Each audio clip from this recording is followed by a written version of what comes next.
Good afternoon, buenas tardes, and thank you for tuning in. On behalf of Mitchell Kaplan and all of us at Books and Books, I welcome you to a virtual afternoon with Tim Dorsey to discuss Tropic of Stupid, published by our friends at William Morrow. Tim Dorsey was a reporter and editor for the Tampa Tribune from 1987 to 1999 and is the author of 23 other novels. And I think we have hosted him in person at Books and Books for each and every one. So we're delighted to have him here with us virtually. To moderate today's conversation, we're joined by Colette Bancroft. Colette has been the book editor at the Tampa Bay Times since 2007. In addition to writing reviews and interviewing authors, she directs the annual Tampa Bay Times Festival of Reading. Throughout today's broadcast, you're invited to ask questions by clicking the Ask a Question button at the bottom of the screen. And you can order your copy of Tropic of Stupid or any other book by Tim or by Colette from Books and Books below by pressing the green button. We appreciate each and every order and the generous donations from viewers everywhere. And now, without further ado, I'd like to welcome our guests to the virtual stage.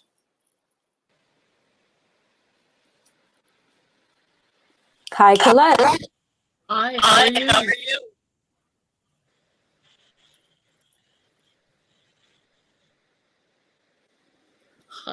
Hi, Tim, and hello to everyone else. I am delighted to be here today to talk to Tim about his latest novel, his 24th novel, hold-up book, Tropic of Stupid. Tim and I have talked many times before, but there's always something new to talk about. Of course, he was a reporter and an editor for many years at the Tampa Tribune. And once he had accumulated enough stories of wild crimes to write 24 books, he turned to writing novels full time. I hope we haven't, there he is. For a second there, I know it's tough to get the technology in line. That's, but Tropic of Stupid finds Serge Storms, as usual, or as he often is, on a road trip around the state of Florida. And his trips have different motivations. And this one has several motivations, but one of them is new and I found very interesting. And I wondered if you can talk about it. And that is DNA. Serge sees those ads for, DNA tests, find out your ancestry and all that stuff. And so he sends in his DNA test and he's trying to track down the people who that DNA test connects him with.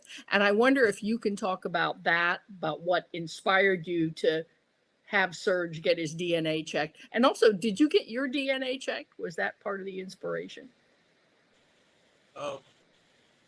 I haven't gotten my DNA done, but I was just fascinated by it. And I also, two things came together. I saw how law enforcement was starting to use DNA, especially not just like the regular DNA where they find DNA at a crime scene, but where they use it to track familial hits to try to find, a suspect, tracing genealogy. So that comes together in the book. But one of the things I really enjoyed about it was that it allowed me to have Serge find ancestors that had certain particular, I had things, I have all these notes about Florida that I want to get in books. And so I was able to give Serge's ancestors different specific roles or vocations in history. Like one of them was he was what it was like great uncles or whatever was a reader in one of the Ybor City cigar factories. And another guy was, people don't realize how big the turpentine industry was because they used it a lot to seal up riggings for ships back in the old days. And it was almost as big as citrus.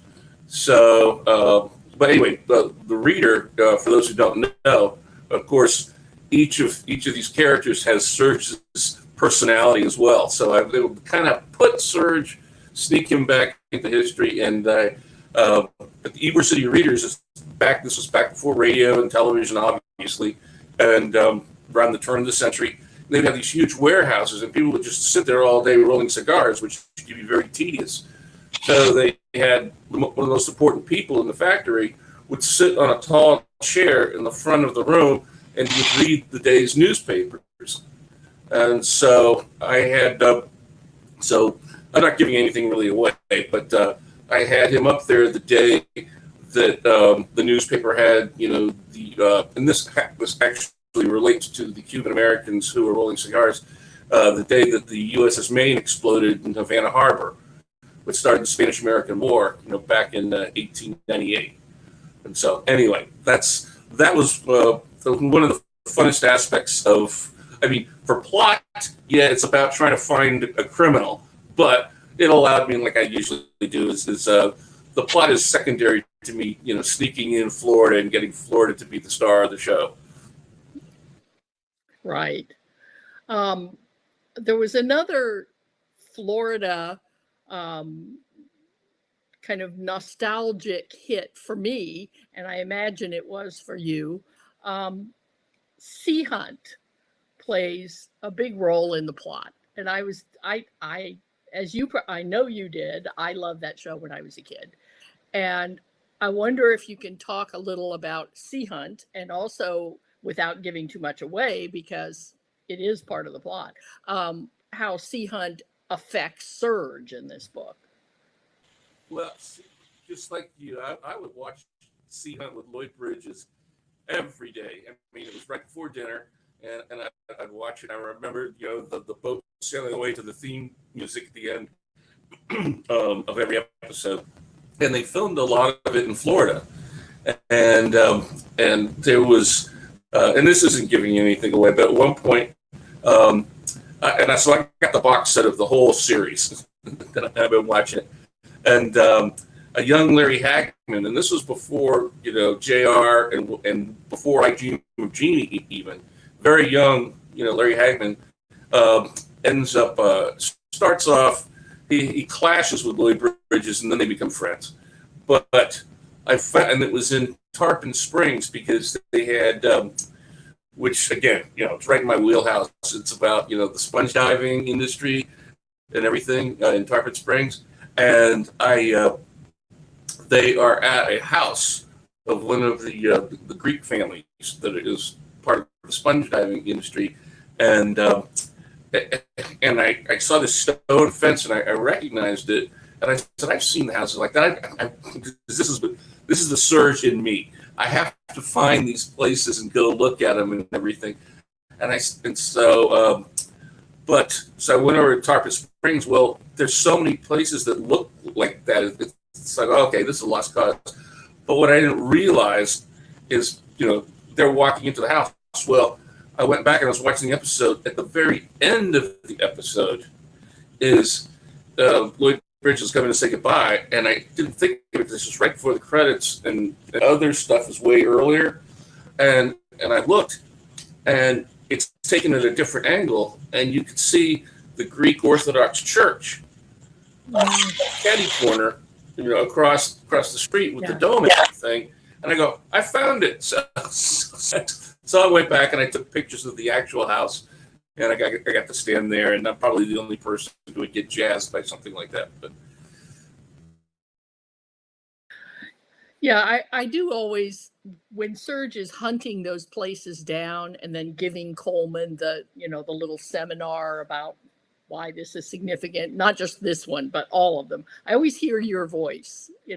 I can always hear you, telling Coleman that.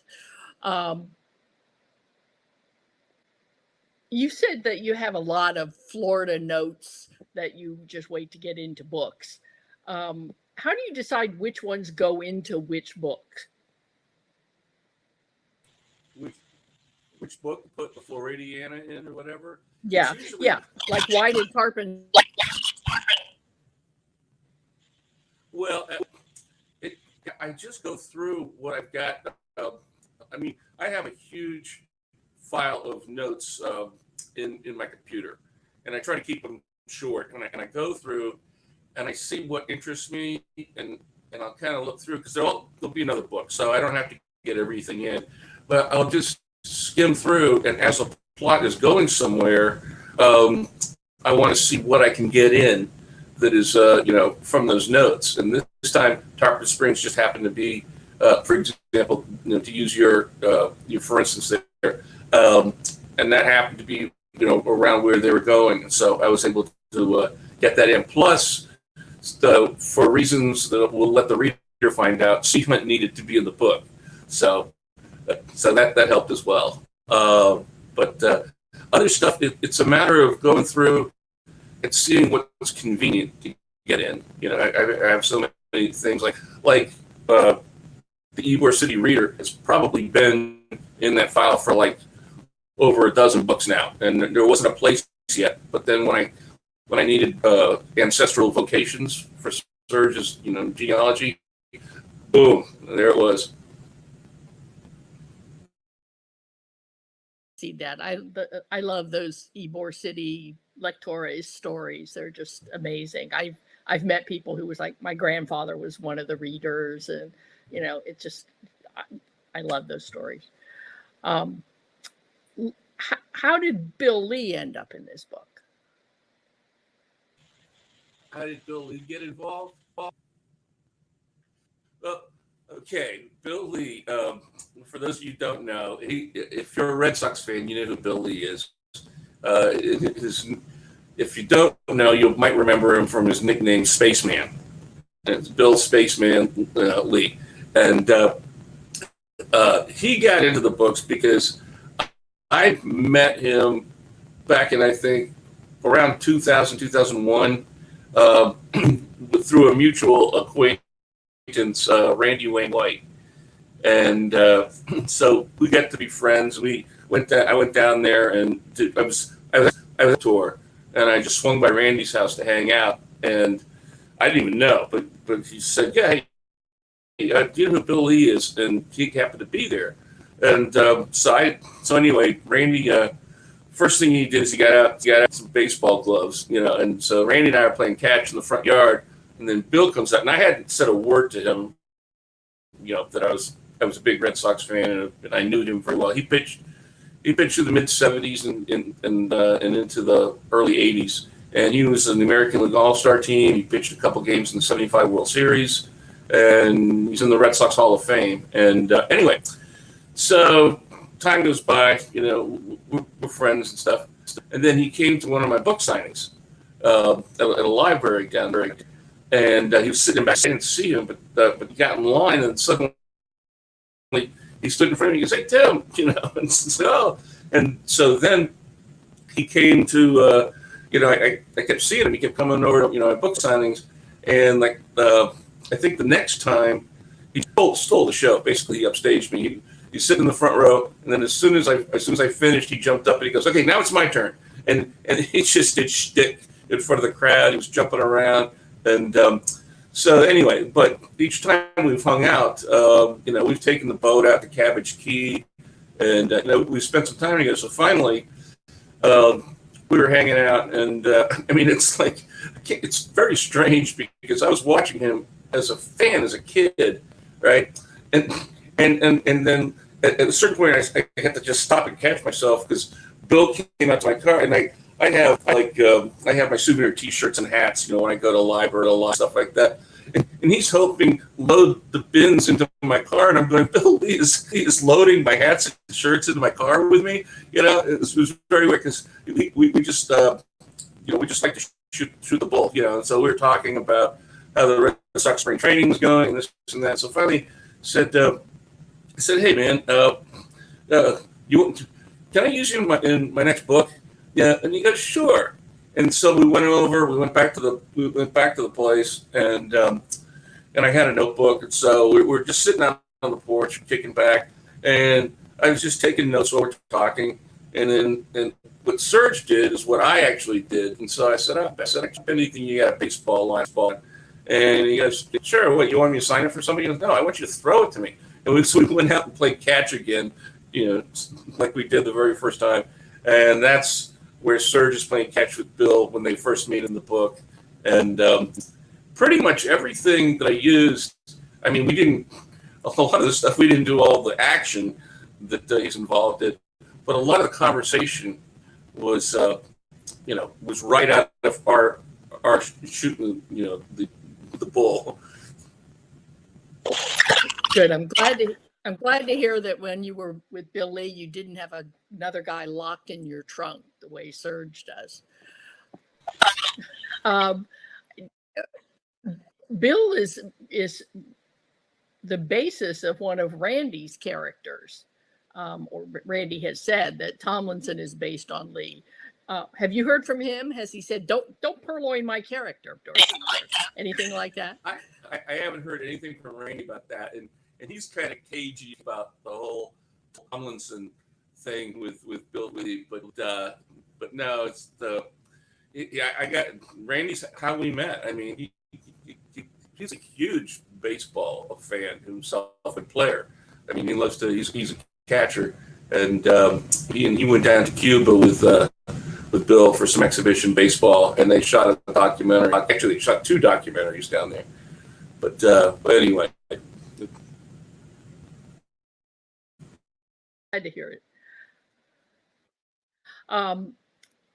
One thing I noticed in this book, and I mentioned it in my review of the book, is that Serge has a great time looking for his family and looking for sea hunt locations and visiting state parks, which is a new sort of obsession for him to get his stamp on his state park passes. But he has in this book, I think, maybe his lowest body count ever.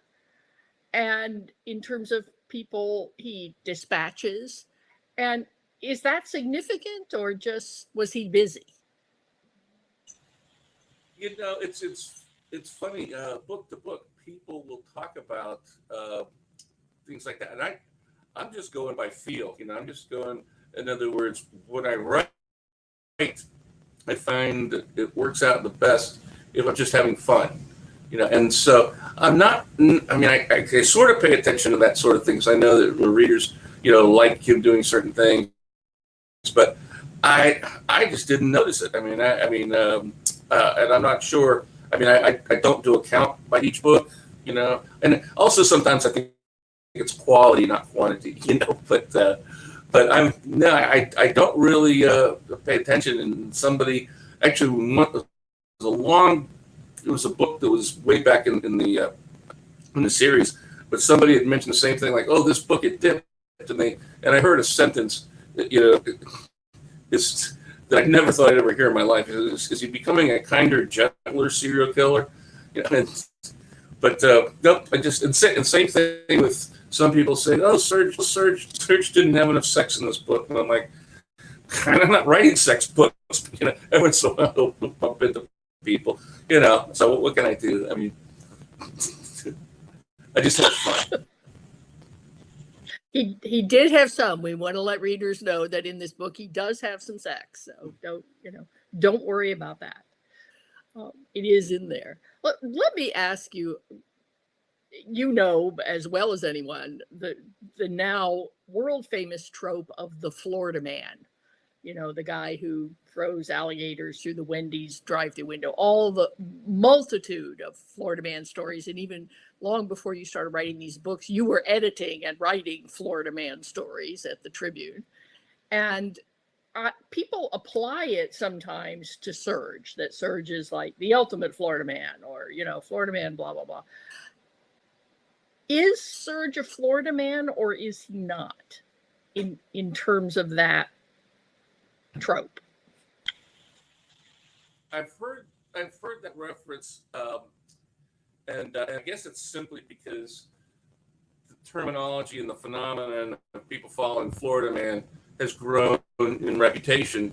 But the thing is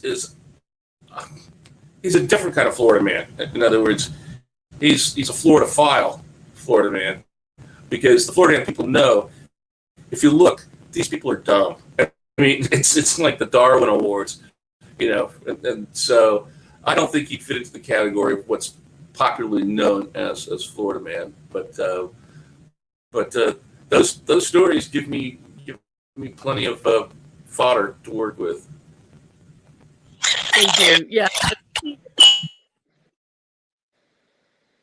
Go ahead. I was going to say, I think there's kind of two elements to the Florida Man, that he does weird things, bizarre things, and as you say, that he's dumb. And Serge, the first half fits Serge. Serge does all sorts of very strange, weird things, but Serge is much too smart to be the typical Florida Man. He gets very reflective in this book too. He's sort of looking for the meaning of life. When in his conversations with that park ranger he befriends later on and things like that. What sort of brought that out in Serge, do you think? I don't know. I think it was. Well, I don't know if I should go here. I will. Who cares? Basically, there was so much politics going on in the world and current events, and usually I'll bring in some current events and I'll bring in some stuff, but I just said that there's too much of that. People don't want to hear. They're going to read a book or watch a movie. They kind of want to escape from all of that.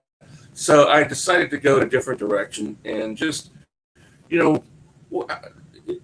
how would Serge contemplate life instead of contemplating culture and modern society? And so he goes in and he contemplates, like there's a Sermon on the Mount, and he gets philosophical, but in his own way. It's definitely his brand of stuff, and so I decided to go down that road. And when it goes through the Serge filter, hopefully it's gonna come out amusing, no matter what facet of commentary you want to apply, because as he's going along, and he helps people out in motels and stuff like that, and it just kind of snowballed on its own.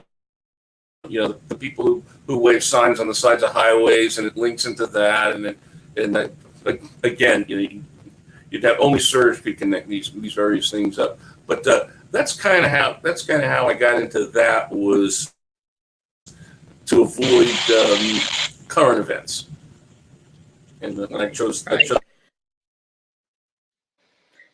Well, speaking of current events, not political ones, but pandemic ones, which is something that's affected all of us. And I've been asking writers this for the last year. We all know how it's affected writers personally in terms of keeping you at home and that sort of thing. But do you think that will ever show up in one of the Serge books, or not? I was thinking, especially, when I hear comics coming back from other parts of the country as well, that I know I'm going back to the beginning of the question. People like the descriptions of Florida from the different locations, because it's like they're taking a vacation. They're sitting up in the winter in Minnesota, and they're reading, about Key West or Ramrod Key or something, and it puts them there, and it's escape.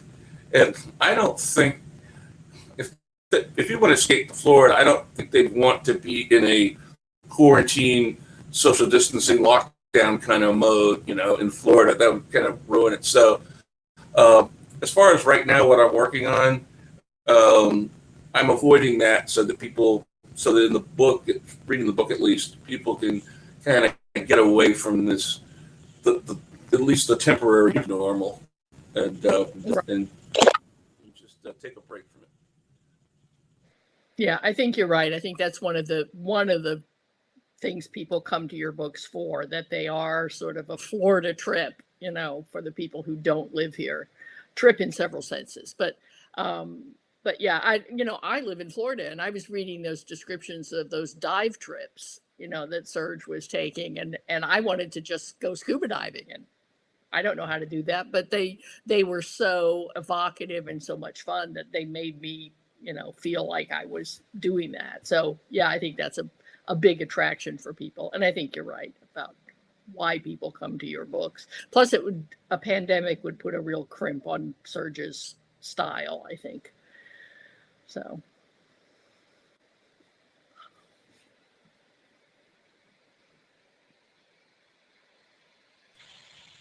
Can you hear me? Now. Okay. You probably noticed the relevance of this. This is the Lou Key Reef Resort. They actually gave me a crew shirt, but I can't wear it on the premises because somebody might need CPR and they'll come to me, and I won't be able to do it. But this is the Lou Key Reef Resort, which plays a prominent role, and I wore it for today's session. But it's this is the location where you're talking about, where they go down and they make several trips, and I have been diving up there like many times. I know the procedure of how the crew, and the captains and everybody, they handle the dives, and then they all gather, and it's pretty cool. There's a gigantic tiki bar, and it's like the crew goes in there afterwards, and they hang out. I think it's so cool that it's such a cool place that the employees don't go home after work. they hang out. That tells you what kind of place it is. But I've gone there many times, and I described it, and you probably saw the park. I was there around Christmas, and they had in the dive shop across the front, they had all the Christmas stockings of the names of all the employees, and so that was my way to give a shout out to the employees. I said, "Come and look," and he names he runs through the names on all the nicknames on all the Christmas stockings. So yeah, if you get a chance, go down there. I swear it'll be the best money you ever spent. Yeah, it sounds great. Yeah. And as you said, I'm sure all those people in Minnesota right now in the middle of the winter are especially going to enjoy it. But yeah, it sounds great. I guess we probably need to open up for questions at this point. But let me ask one thing that I always ask. What are you working on now? And I know you don't like to talk a lot about books before they're ready, but do you have a title yet? Title, so I don't want to kind of let it out in case I change it, because I might use it for a future book. But it's basically it's set in the Keys, and it's road tripping. So there's just a little road tripping, but they decide to temporarily drop anchor, and basically it's you could have a subtitle titled "Serge and Coleman Go Condo," and basically they go shopping for a condo, and not to rent, and so they move into a condo, and they start interacting with all of the residents, as you can imagine, and of course they come to some of their aid, and it's just it's immersing in the condo lifestyle, which is very florid. So Tim, we have a few questions from the audience, so I'm going to go ahead and check these out. Okay, here's one from Linan. What prompted you to have Serge visit state parks? As a lover of Florida state parks, I think this is a terrific development.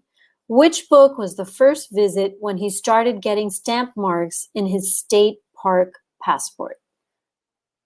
Well, this is the first one where he starts getting stamps in his passport book.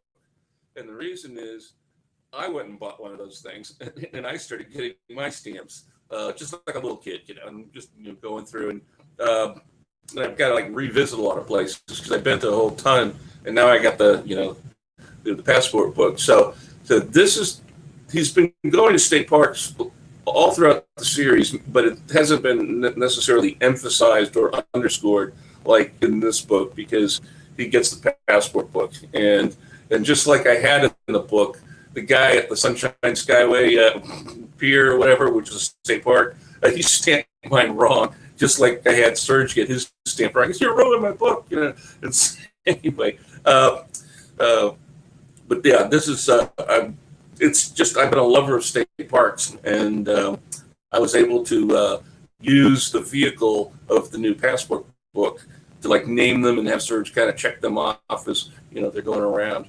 And anyway, it's a passion of mine as well. So someone would like to know what makes you such a prolific writer, because you really do write pretty much like a book every year. You publish a book every year. I would say just that's my normal rhythm. It's my comfortable pace. Each year it's like instead of the seasons of the year, it's my writing seasons. I'm like, okay, I'm outlining here. I'm doing a first draft here. I'm doing this, and then toward the end of the year, I get the previous book back. That's where it kind of gets a little confusing, and I've got to do my final drafts of that. But it's just my regular pace, and it's because I enjoy it. Can you share with us a little bit about how Serge was born, like how you came up with that character? Well, I have to admit, he was an accident. If you look at Florida Roadkill, I had Sean and David, who were the regular protagonists, and James Hall talked about this. He goes, start with somebody who's really at the top of where your genre or whatever. And so, since it's Florida, I looked at John D. McDonald, and he had Travis and Meyer, and they have discussions and everything. And so I had Sean and David, and kind of patterned after that. But Serge came along, and I needed a villain. Well, I wanted to have kind of a larger-than-life James Bondian villain. I like the villains the scariest villains are the ones that are like really intelligent, borderline insane, criminally insane. And so I had Serge as that character. He was just going to be a villain. And but then, as I was trying to formulate how to get all the Florida I wanted in the books, I was doing it in different ways. I had the narrator. I had Sean and David reading guidebook while driving. I did just different stuff, and I had Serge go off on a rant, and it was meant to show how nuts he is, but like really intelligent nuts, and so I had him. It just slipped into him ranting about Florida, and I was able to get so much Florida in, and I finished that first rant, and I go, I like that. And then it came around where he's another place. I think it might have been Cape Canaveral. And then he goes to another rant. And after the second rant, I go, okay, stop. This is your main character. And so I finished the first draft, and then I went back and kind of brought his character up at the beginning of the second draft, so that he could be the main character. And that's how he was born, just an accident of just going along. And he just, I don't know what it says about me, but he just came to the forefront. That is so cool. Okay, so one more. Do you have a favorite book of yours, and why? Well, I've heard other authors answer this in two ways, and it's sincere. And one is, unless you have phoned in some books or had a ghostwriter or whatever, but basically it's saying, well, it's kind of like if you really put your all into each one, then it's kind of like asking, which is your favorite child. The second answer is that you always hope you're getting better. So maybe you might say, well, I'm pulling for my latest one, if you know what I'm saying. So because you don't want to say, oh yeah, his best book was 15, volumes ago. You don't want that. You don't want to hear that. But so it's either you like them all, or you're fond of the latest because it's the one that you just had the most fun most recently, and you want to be improving.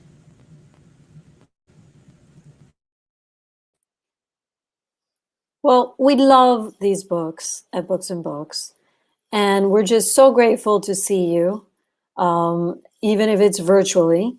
And it's always a pleasure to have you as part of our programming. You always make our audiences laugh so much. You know, you've got like a really loyal following. So thank you for joining us. And Colette, it's always great to see you.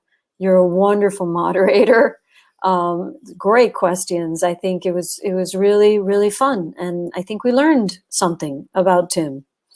So thank you, everyone. Remember that you can order the book by just pressing the green button at the bottom of the screen. We'll ship it right off to you. You can come by and pick it up if you're in Miami or in South Florida. We have curbside pickup, but we also, our stores are open for shopping, including Key West. You can visit Judy Bloom there. Well, she's not going to be there yet, but I just read that she got her second vaccination and she and her husband are planning to be back in the bookstore within a month. So that's good news. Anyway, I want to thank everyone watching from everywhere. Thanks for joining us for our virtual lunch. And I hope we're going to see you both in person soon. Okay? Thank you. Take care.